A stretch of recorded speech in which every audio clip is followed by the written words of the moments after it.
So an example of this would be an athlete. So off the court, you can be jovial, congenial, you can be nice, friendly, all the warm and fuzzy stuff that maybe other people tell you you should be.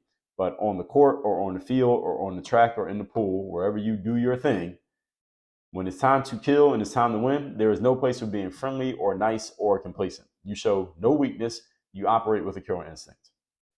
If, let's say, for example, you're a CEO, you're going into a big board meeting, or a salesperson going to close a huge deal for your company, you don't show weakness and you go for the jugular to make sure that the deal gets done, to make sure that you get what you showed up to get for your company, for your team, for yourself, whatever the situation may be. This is why you hold the position that you hold after all, because you're the one who can go out there, hunt something, kill it, and bring back food for the whole family. Another image is, let's say, the combat fighter. You know that your opponent is weakened. You finish the deal and knock your opponent out. That's pretty much how it works. If you're in the military and you know the opponent is weakened, okay, we can go in and just close them out in this battle and the war will be pretty much over.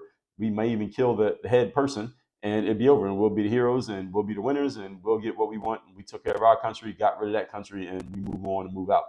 The whole point is when you know your opponent is weakened and they're ripe for the kill shot, you actually kill them. There was a video game back in the day called Mortal Kombat.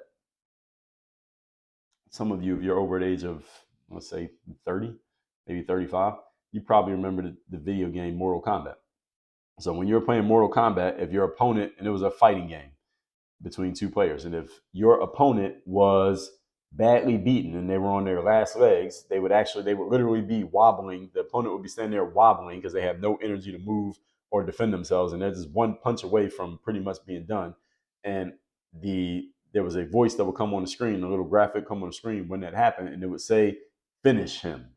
And all you got to do is finish him. You got to go over there and just hit him one time, and that opponent is dead. Now, if you hesitated to finish your opponent and you didn't knock them out and kill them with that one last punch while they were wobbly and ready to go, then what would happen is your opponent would recover. They would get a little bit more energy from being left alone and not knocked out. And now they can fight all over again and you missed your chance. All right. So you think about, again, in a combat sport, MMA fighting, bare knuckle boxing, regular boxing, you got to catch your opponent when they're in that weakened state and finish them, because if you give them a chance to recover, they might get their second win and they may end up coming back and knocking you out because you didn't take care of them when you had the opportunity. So you got to be willing to close the deal and be ruthless and go for the jugular when the opportunity is presented.